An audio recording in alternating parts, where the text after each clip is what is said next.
Assalamualaikum warahmatullahi wabarakatuh. Sampurasun Akang Teteh. Berjumpa kembali bersama saya Anissa Nurul dalam program Bewara. Program ini tayang serentak di SMTV Sumedang dan PJTV Bandung. Berikut informasi selengkapnya. Petugas Satreskrim Polres Cirebon Kota Jawa Barat menetapkan 2 tersangka dalam kasus penipuan rekrutmen Polri pada Senin siang 19 Juni. Tersangka yang merupakan oknum PNS dan perwira Polri saat ini menjalani penahanan di Polres Cirebon Kota dan Polda Jawa Barat. Kedua tersangka mengiming-imingi korban untuk meloloskan anaknya menjadi anggota Polri dengan biaya hingga 310 juta rupiah.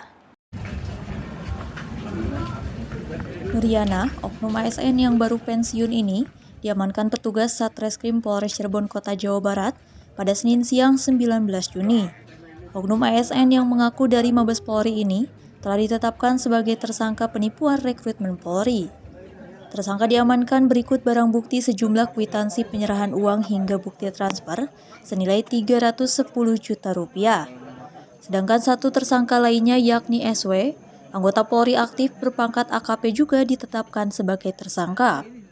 SW saat ini telah dimutasi dari jabatan Wakasat Binmas Polresta Cirebon menjadi Pama Polda Jabar dan menjalani penahanan di sel khusus untuk rangkaian pemeriksaan. Dalam kasus ini, petugas yang menetapkan 2 tersangka berdasarkan pemeriksaan terhadap 5 orang saksi. Saat ini petugas masih menjalani pemeriksaan intensif terhadap tersangka di Polres Cirebon Kota, sedangkan tersangka SW, oknum perwira berpangkat AKP, menjalani pemeriksaan di Polda dan akan menjalani sidang kode etik kepolisian. Terkait dengan SW, ini memang walaupun dalam konstruksi kejadiannya, bahwa SW ini sebagai perantara terhadap tersangka N. Namun, karena memang juga ada kesalahan atau memenuhi unsur pidana juga, terhadap saudara SW juga dilakukan penindakan tindak pidananya. Nah, kemudian karena yang bersangkutan yang merupakan polisi aktif, dilakukan juga kode etik, sehingga saat ini sekarang ditempatkan pada tempat khusus di Polda untuk dilakukan pemeriksaan. Kemudian terkait dengan kejadian ini, SW ini sekarang sudah ditarik ke Polda, dimutasi sebagai Pama dalam rangka pemeriksaan.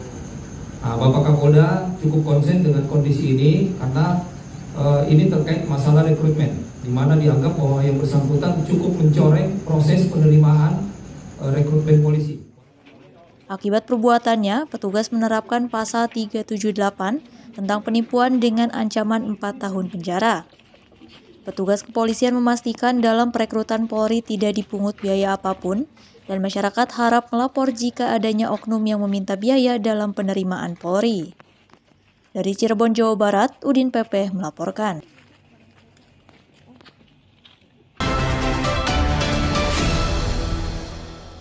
Aksi tidak terpuji dilakukan sekelompok geng motor di Kabupaten Bandung, Jawa Barat pada Senin 19 Juni yang menghadang sekaligus melakukan perusakan bus pariwisata. Para pelaku berjumlah 4 orang berhasil diciduk setelah aksinya diketahui aparat pasca viral di media sosial. Motif pelaku hanya iseng dan untuk bergaya, namun sudah meresahkan masyarakat. Inilah video amatir yang direkam seorang kernet saat detik-detik mencekam sekelompok remaja menghadang bus pariwisata di Jalan Raya Ranca Ekek. Saat mengacungkan kayu balok, para pelaku terdengar merusak bodi kendaraan bus. Sementara pelaku lainnya sempat menghadang bus dan kemudian kabur tancap gas mengendarai sepeda motor ke arah Majalaya. Aksi mencekam ini sempat direkam oleh seorang kernet dan kemudian viral di media sosial. Tak ada korban jiwa maupun luka dalam peristiwa ini. Peristiwa terjadi pada 18 Juni 2023 sekitar pukul 23.00 waktu Indonesia Barat. Usai bus yang dikemudikan Pundi Febrian mengantar rombongan wisata dari Pangandaran. Saat kejadian, bus dalam keadaan kosong dan hendak kembali ke garasi di daerah Majalaya. Namun di tengah jalan dihadang sekelompok remaja yang teridentifikasi merupakan salah satu anggota geng motor usai berkegiatan ulang tahun. Peristiwa tersebut kemudian viral di media sosial dan informasinya terdengar penyidik Satreskrim Polresta Bandung yang akhirnya menciduk 4 orang pelaku di lokasi berbeda. 3 dari pelaku masih di bawah umur yang diketahui oleh Topan berusia 20 tahun. Motif pelaku menghadang bus hanya untuk bergaya, namun aksinya sudah meresahkan warga. terlebih lagi membawa balok kayu hingga melakukan perusakan. Video viral dan pelaporan dari korban, saudara Jaki dan Pudi, di mana kejadian ini terkait dengan pemukulan terhadap kendaraan bis roda 6. Ya, pada hari Minggu tanggal 18 Juni 2023, tepatnya jam 11 malam 23.00, ketika pengemudi bis sedang perjalanan bisnya dari Pangandaran menuju ke Jalan Sadu Soreang. Ketika berada di Jalan Ranca Ekek, kemudian bertemu dengan sekelompok pemuda. Karena kelompok pemuda ini berada di tengah jalan, maka bis tersebut memperlambat laju kendaraannya, dan pada saat berpapasan dengan tersangka melakukan pemukulan beberapa kali dengan menggunakan senjata yang dipegang kepada badan bis sebelah kanan. Dari tangan pelaku, polisi mengamankan sejumlah barang bukti, termasuk balok kayu yang digunakan untuk merusak bodi bus. Atas perbuatannya, pelaku dijerat pasal 406 KUHP dengan ancaman kurungan 2 tahun penjara karena melakukan perusakan. Kini para pelaku yang sebelumnya bak jagoan di jalanan ini harus meringkuk di sel tahanan Mapolresta Bandung. Dari Bandung, Jawa Barat, tim liputan melaporkan.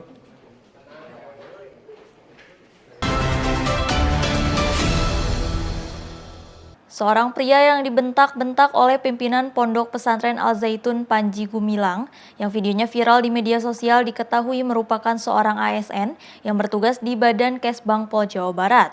Pria tersebut dianggap sebagai penyusup oleh Panji Gumilang. Inilah video amatir yang viral di berbagai media sosial. Nampak pemimpin Pondok Pesantren Al-Zaitun mendatangi seorang ASN Pemprov Jabar yang sedang mengawal proses berjalannya aksi demonstrasi pada hari Kamis lalu. Namun saat didatangi, Panji Gumilang malah memarahi serta membentak ASN Kesbang Pol Pemprov Jabar tersebut dengan menuduh sebagai penyusup. Hal tersebut yang kemudian menjadi penyebab Panji Gumilang membentak-bentak seluruh orang yang berada di sekitar lokasi. Menurut Kepala Kesbang Pol Provinsi Jawa Barat, kejadian tersebut sudah menjadi resiko dari salah satu tugas Badan Kesbang Pol. Selain itu, pemerintah telah berupaya untuk hadir di tengah-tengah polemik yang terjadi di Ponpes Al-Zaitun. Intinya kami menugaskan, karena itu tupoksi kami adalah bicara masalah kewaspadaan daerah. Kita ada bidang wasda dan harus hadir di sana karena tadinya bertugas di Majalengka bergeser ke Indramayu. Nah, kita memonitor di sana. Gitu. Memang ada risiko ketika ketahuan, ya begitu, tidak saja sipil kan, TNI Polri juga bisa saja ketahuan. Tapi itu risiko yang kita terima. Tapi poin pentingnya negara hadir di sini. Ingin mengetahui realnya seperti apa gitu. Kita lebih kepada pelaporan-pelaporan. Sebelumnya, video pimpinan Ponpes Al-Zaitun Panji Gumilang membentak seorang pria viral di media sosial. Diketahui pria yang dibentak itu dari Badan Kesatuan Bangsa dan Politik atau Kesbang Pol Jawa Barat. Dari Bandung, Jawa Barat, tim liputan melaporkan.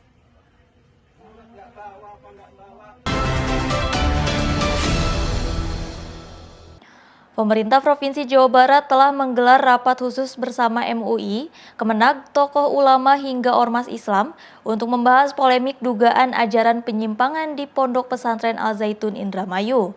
Dalam rapat khusus tersebut menghasilkan beberapa keputusan, diantaranya meminta waktu 1 minggu untuk menelusuri Ponpes Al-Zaitun. Pemerintah Provinsi Jawa Barat telah menggelar rapat khusus bersama MUI, Kemenag, tokoh ulama hingga ormas Islam untuk membahas polemik dugaan ajaran penyimpangan di Pondok Pesantren Al-Zaitun Indramayu. Hasilnya disepakati bahwa dalam rapat tersebut dibentuk tim yang akan melakukan investigasi ke Al-Zaitun. Jika hasil investigasi nanti ditemukan adanya pelanggaran baik dari nilai keagamaan maupun administrasi, akan ada tindakan yang diberi kepada Ponpes Al-Zaitun. Selain itu, Pemprov Jabar juga berupaya untuk merespon keresahan yang terjadi di masyarakat karena sejumlah kontroversi yang dibuat oleh Ponpes yang dipimpin Panji Gumilang tersebut. Pemprov Jabar juga meminta kepada pihak Al-Zaitun untuk kooperatif selama tim investigasi nanti menjalankan tugasnya untuk mengumpulkan data dan fakta di dalam lingkungan Ponpes Al-Zaitun. Di samping itu, Ridwan Kamil juga meminta waktu selama 1 minggu untuk melakukan investigasi Ponpes Al-Zaitun. Kesimpulannya adalah kami membentuk tim investigasi yang akan bekerja selama 7 hari. Okay? Karena prinsip kita harus hati-hati, berkeadilan, dan tabayun. Jadi diberi ruang itu dulu. Ya. Tim akan bekerja selama 7 hari, nanti kita lihat hasilnya. Kalau hasilnya ternyata ada pelanggaran-pelanggaran secara fikih, syariat, dan lain sebagainya, juga berhubungan dengan potensi pelanggaran administrasi terhadap norma hukum ada di Indonesia yang dilakukan oleh pihak terkait, maka akan ada tindakan-tindakan administrasi, tindakan hukum, dan lain-lain. Tapi belum bisa disimpulkan karena timnya baru akan mulai bekerja selama 7 hari. Tim investigasi Al Zaitun akan berisikan orang-orang dari berbagai instansi, mulai dari MUI Pusat dan Jabar, Kemenag, Kepolisian, dan juga Kejaksaan. Selain itu, hasil keputusan akan diumumkan pada hari Selasa pekan depan. Dari Bandung, Jawa Barat, Tim Liputan melaporkan.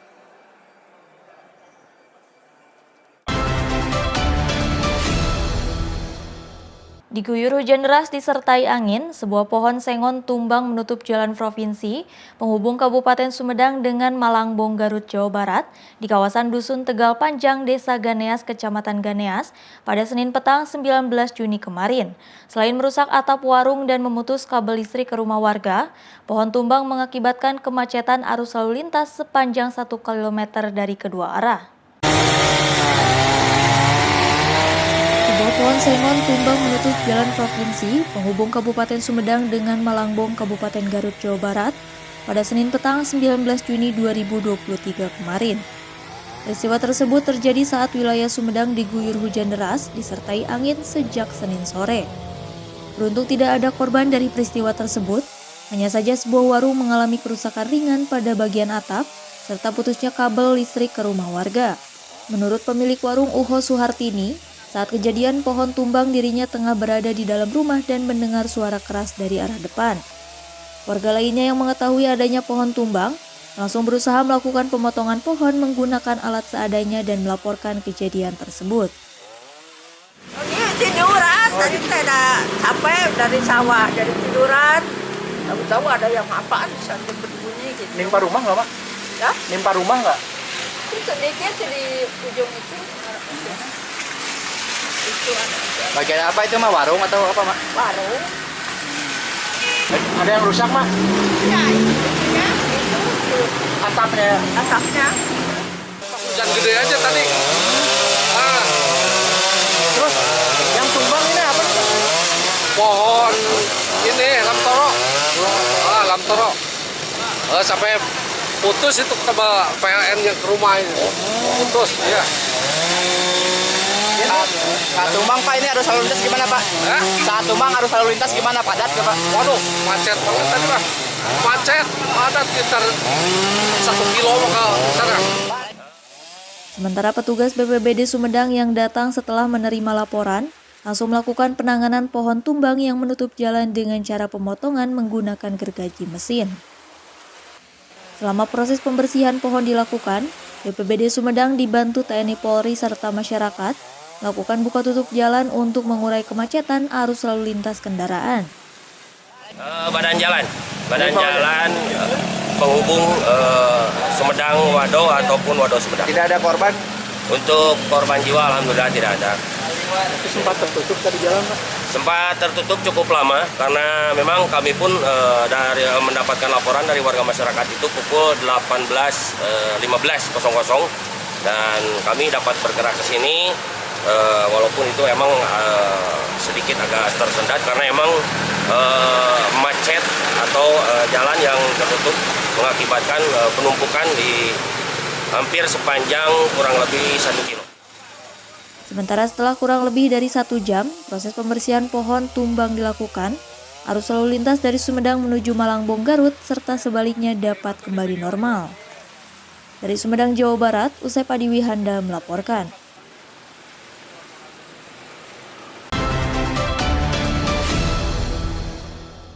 Terdapatnya kasus terkonfirmasi positif LSD atau lumpy skin disease di Kabupaten Sumedang, Jawa Barat. Dinas Perikanan dan Peternakan Sumedang telah melakukan sosialisasi cara penanganannya kepada para peternak. Dari 150 ekor sapi yang sempat terkonfirmasi LSD, 144 telah dinyatakan sembuh dan rencananya vaksinasi akan dilakukan dalam waktu dekat terhadap sapi maupun kerbau sehat yang dipelihara dalam jangka waktu lama. Dinas Perikanan dan Peternakan Kabupaten Sumedang berhasil menekan jumlah angka kasus terkonfirmasi positif LSD atau lumpy skin disease, berupa penyakit kulit yang menyebabkan benjolan pada hewan ternak sapi dan kerbau. Data yang tercatat di Dinas Perikanan dan Peternakan Kabupaten Sumedang, terdapat 150 ekor sapi dan kerbau yang terkonfirmasi LSD atau penyakit lato-lato. Namun saat ini jumlah tersebut telah berkurang dan menyisakan 3 ekor sapi yang masih sakit. 144 ekor sapi yang sempat terkonfirmasi LSD telah sembuh dan 1 ekor mati, serta 2 diantaranya dipotong peternak. Kepala UPTD Rumah Potong Hewan pada Dinas Perikanan dan Peternakan Kabupaten Sumedang, Dia Indrawati beberapa waktu lalu menyebutkan, dengan mengendalikan penyakit asal Zambia, pihaknya telah melakukan sosialisasi cara penanganannya kepada para peternak. Sementara terkait vaksinasi, akan dilakukan dalam waktu dekat terhadap hewan sapi maupun kerbau sehat yang dipelihara dalam jangka waktu lama seperti sapi betina dan anak sapi. Hal tersebut dilakukan lantaran jumlah vaksinasi yang tersedia saat ini hanya 2.000 dosis, sementara populasi sapi dan kerbau di Sumedang mencapai 30.000 ekor. Untuk sapi lainnya, rencananya akan diberikan dosis vitamin untuk daya tahan tubuh ternak.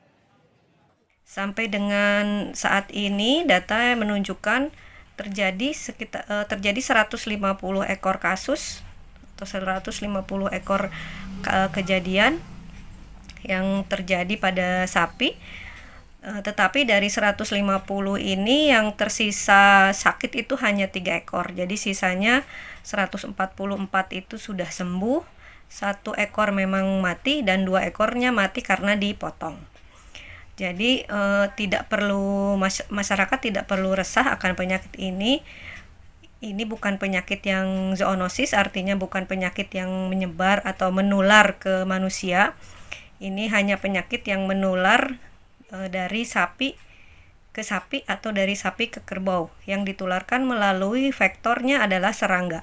Sehingga apabila kita bisa mengendalikan keberadaan serangga di kandang-kandang dan di sekitar sapi, terutama caplak dan lalat, penularannya juga akan lebih pengendalian penularannya akan lebih mudah ya. Rencananya, apabila dosis vaksin telah memenuhi jumlah populasi, pihak dinas akan langsung menyuntikan vaksin LSD pada 30.000 sapi dan kerbau yang tersebar di Sumedang. Dari Sumedang, Jawa Barat, Usai Padiwihanda melaporkan.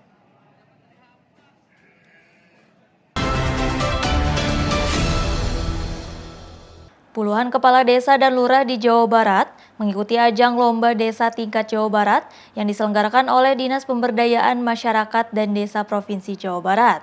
Sebanyak 5 desa dan 5 kelurahan lolos tahap seleksi dan langsung menjalani tahap ekspos lomba desa dan kelurahan di Aula Gedung PKK Provinsi Jawa Barat.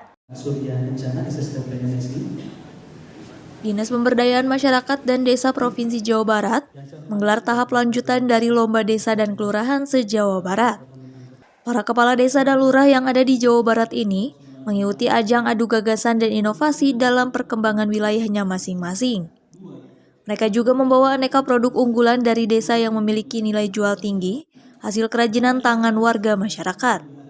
Sekretaris DPMD Provinsi Jawa Barat Pupun Saifunuddin menuturkan, salah satu tahapan dalam evaluasi kinerja pemerintahan desa dan kelurahan adalah penyelenggaraan lomba desa dan kelurahan ini, yang dinilai adalah capaian kemajuan desa, inovasi, presentasi, dan lain-lain. Dari ratusan desa, terpilih Desa Cimenyan Kabupaten Bandung, Desa Cinta Kabupaten Garut, Desa Sukamaju Kabupaten Bogor, Desa Taringgul Kabupaten Purwakarta, dan Desa Luragung dari Kabupaten Kuningan. Merupakan bentuk upaya dari pemerintah melakukan pembinaan dan pengawasan terhadap kinerja pemerintahan desa dan kelurahan. Nah, apa yang diawasi, yang dibina itu meliputi yang pertama kaitannya dengan pengelolaan pemerintahannya, kemudian kemasyarakatannya, kemudian juga yang ketiga tentu kewilayahan. Nah, 3 aspek itu sebetulnya yang dinilai. Nah, kemudian tentu dengan lomba desa dan kelurahan ini paling tidak memberikan semangat kepada para lurah dan para kades untuk berlomba-lomba memperbaiki kinerja masing-masing. Tujuan dari diselenggarakannya lomba desa dan kelurahan ini untuk mempublikasikan capaiannya dalam kurun waktu 1 tahun dan sebagai media apresiasi dari pemerintah pusat juga provinsi dan kabupaten kota pada desa dan kelurahan. Dari Kota Bandung, Jawa Barat, Ibnu Rosyad melaporkan.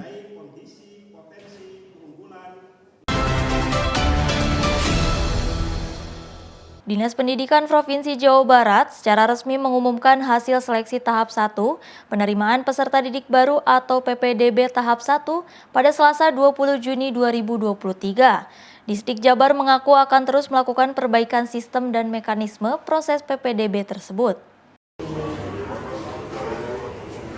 Kepala Dinas Pendidikan Jawa Barat Wahyu Mijaya mengatakan, pihaknya telah menyiapkan platform media sosial berupa Instagram Distrik Jabar sebagai sarana pengumuman kelulusan tahap 1 pendaftaran PPDB Jabar.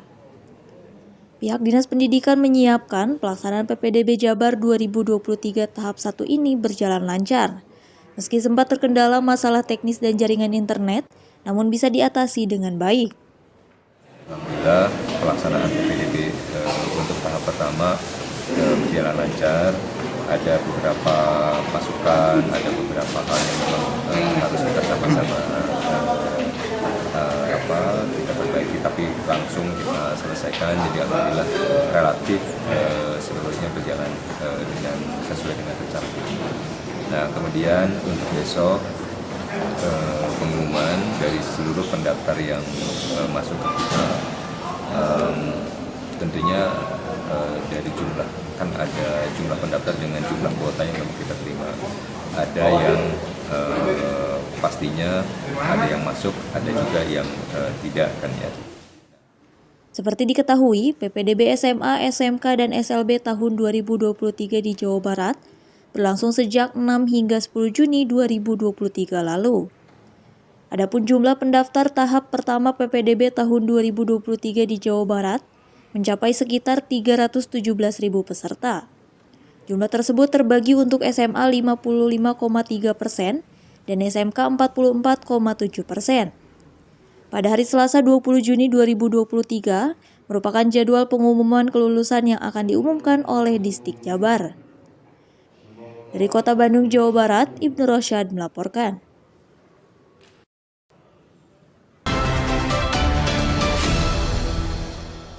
Sebagai wujud kepedulian terhadap masyarakat, Polresta Bandung gelar pengobatan gratis, vaksinasi COVID-19 serta hitanan gratis bagi seluruh warga di Kabupaten Bandung. Dalam hitanan kali ini, peserta hitan dapat merasakan naik beca yang telah dihias yang langsung dikayu oleh anggota kepolisian. Acara kepedulian terhadap masyarakat ini sedikitnya melibatkan 700 warga di seluruh Kabupaten Bandung. Raut wajah senyum dan senang terlihat pada setiap keluarga yang telah menjalani hitanan massal di Markas Komando Polresta Bandung, Kecamatan Soreang, Kabupaten Bandung. Selain karena dapat mengikuti hitanan massal secara gratis, usai menjalani proses hitanan, peserta mendapatkan bingkisan dan langsung berkeliling Mako Polresta menggunakan beca hias yang langsung dikayu oleh anggota polisi. Dalam acara wujud kepedulian terhadap masyarakat ini, petugas kepolisian dari Polresta Bandung melibatkan sedikitnya 600 orang pengobatan gratis, 200 orang vaksinasi COVID, serta 100 orang mengikuti hitanan gratis. Kegiatan yang digelar kali ini merupakan rangkaian acara guna menyambut perayaan Hari Bayangkara ke-77 pada 1 Juli mendatang. Memang dalam rangka Hari Bayangkara ke-77, kami dari Polresta Bandung melaksanakan beberapa kegiatan. Kami melaksanakan kegiatan bakti religi, yaitu kami melakukan pembersihan dan pengecekan terhadap rumah-rumah ibadah, baik itu masjid maupun gereja. Kami juga melaksanakan kegiatan bakti sosial yang sudah dilaksanakan beberapa waktu kemarin. Itu kami melaksanakan dengan para Babin Kamtipmas, Babinsa, masuk ke rumah-rumah warga, memberikan sembako bagi warga yang membutuhkan. Hari ini kami melaksanakan kegiatan bakti kesehatan yang terdiri dari donor darah, kemudian pengobatan gratis bagi warga masyarakat. Ada 600 warga masyarakat yang sudah mendaftar yang sedang berproses pengobatan gratis. Ada 200 warga masyarakat yang melaksanakan vaksinasi COVID-19 booster. Ada 100 anak yang melaksanakan kegiatan hitanan massal. Berapa ini Bu? Anak kedua. Anak kedua. Ya. Ada. Bu tahu informasi ada hitanan massal di sini dari siapa Bu? Dari itu orang klinik. Orang klinik. Ya. Ibu gimana sih setelah ikut hitanan massal di sini? Merasa senang nggak sih Bu? Iya sih, alhamdulillah jadi ngerasa kebantu gitu. Kebantu ya Bu. Iya. Bu harapannya nih Bu buat polisi untuk kedepannya seperti apa? Makin sukses aja gitu ya. Ibu emang dari mana Bu? Dari Rancamanyar. Dari Rancamanyar ya. Ini dapat apa aja tuh? Ini dapat nasi tumpeng, alhamdulillah. Dapat pokok, dapat sarung juga. Dengan adanya hitanan gratis yang digelar oleh petugas, orang tua peserta merasa senang, dirinya juga antusias dan datang dari Kecamatan Bale Endah. Dengan adanya bakti kesehatan yang digelar oleh Polresta Bandung, diharapkan masyarakat yang berada di Kabupaten Bandung dapat merasakan manfaat dari pengobatan gratis, terlebih bagi mereka yang membutuhkan pengobatan serta bantuan kesehatan. Dari Bandung, Jawa Barat, Tim Liputan melaporkan.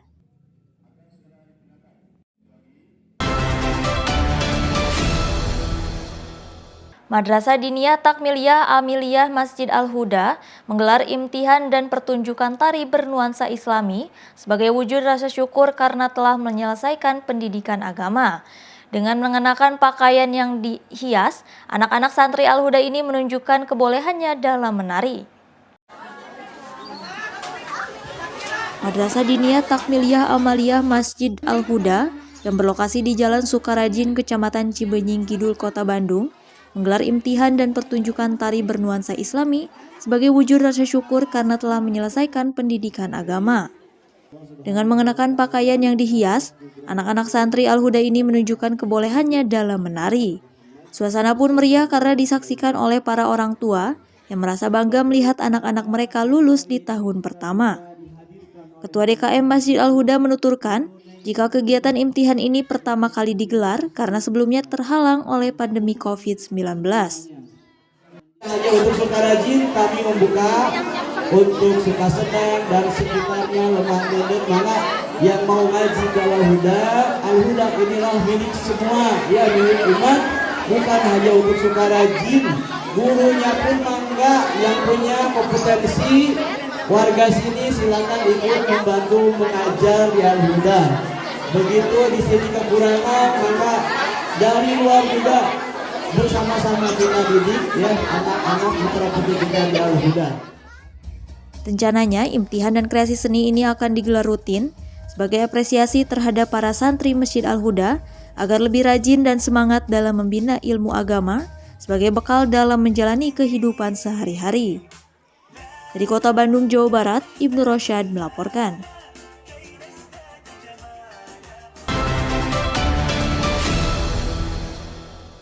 Akang Teteh, demikian Bewara hari ini. Tetap saksikan Bewara setiap hari Senin sampai dengan Sabtu dan Bewara sepekan setiap hari Minggu di jam yang sama. Saya Anissa Nurul beserta tim redaksi SMTV pamit undur diri.